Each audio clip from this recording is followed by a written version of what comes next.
The following portion of My Carolina is sponsored by... Well, the Masonic Home for Children in Oxford is celebrating a huge milestone this year, 150 years. I'm with the administrator, Kevin Otis, to learn a little bit more about this. Kevin, we talked last month to get a little more information about the Masonic Home for Children, but for those who may have missed it, give me a little background. What is this place that we're in right now? Well, we are North Carolina's first children's home, which means that we take kids from all across the state. They don't have to be Masonically related. And what we do is people make private referrals. So families can call if they're needing some supports, and we will co-parent and work with them while we take care of their kids here. And so we work with kids that are aged birth all the way up to graduating college, and we provide for all the services they need and more. If they need help with counseling, we go ahead and help them get networked. We help them academically with tutoring, all kinds of services, and the kids succeed tremendously. That's amazing. You definitely have the history and the records to prove that. Okay, so again, like I mentioned, a big celebration this year. It's already kicking off. 150 years. How does that feel? Well, I don't know. I'm feeling it in my knee. No.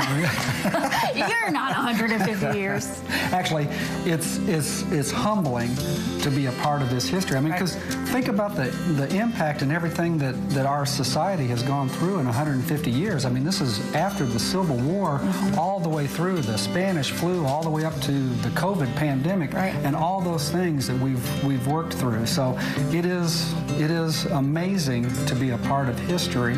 But I think what's most amazing is that the children, when they leave here and all the good stuff that they take, that goes on for generation after generation, and I think that's the most humbling part. Yeah, definitely. Okay, so no celebration comes without parties and activities, so what can people expect with this 150-year celebration? Well, we are doing a kickoff black tie dinner this month, which is going to be fantastic. In June, we're going to have an ice cream social, which is going to feature music and ice cream and a pep rally and all kinds of good fun.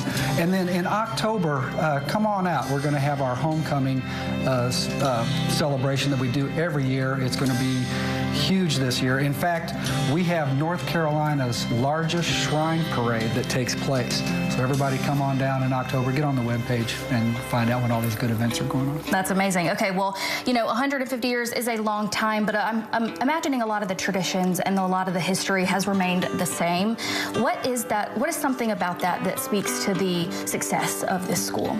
Well, I think when you really look at it, and when I've talked with the alumni, the things that made an impact with them was a real strong emphasis on academics and achievement, and then also becoming vocationally sound and being able to work and be responsible.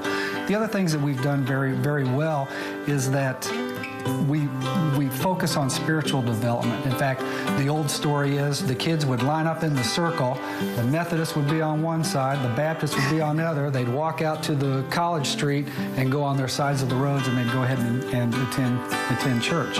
We now have a chapel on campus, and everybody for the most part attends that.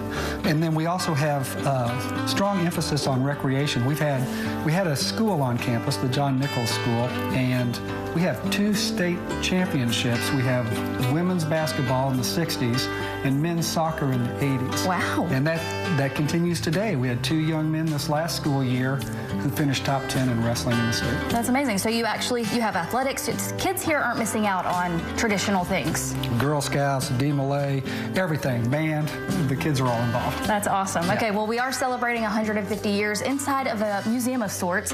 So if somebody were to come take a tour of this school, what can they expect to see in here? When you pull on campus, the first thing you'll say is probably what I said, which was, oh, wow, because it is. We did say that. It is impressive, right? Yeah. But the real oh, wow is the kids, their families, our staff, and everybody that helps us out so that we can continue to help. That's amazing. Okay, so if there are children in need out there, as there always is, how do they get in touch with you? How do they learn more? Maybe take a tour? Sure.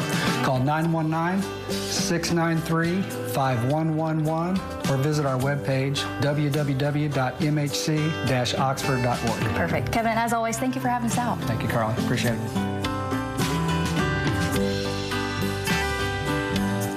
The preceding was sponsored by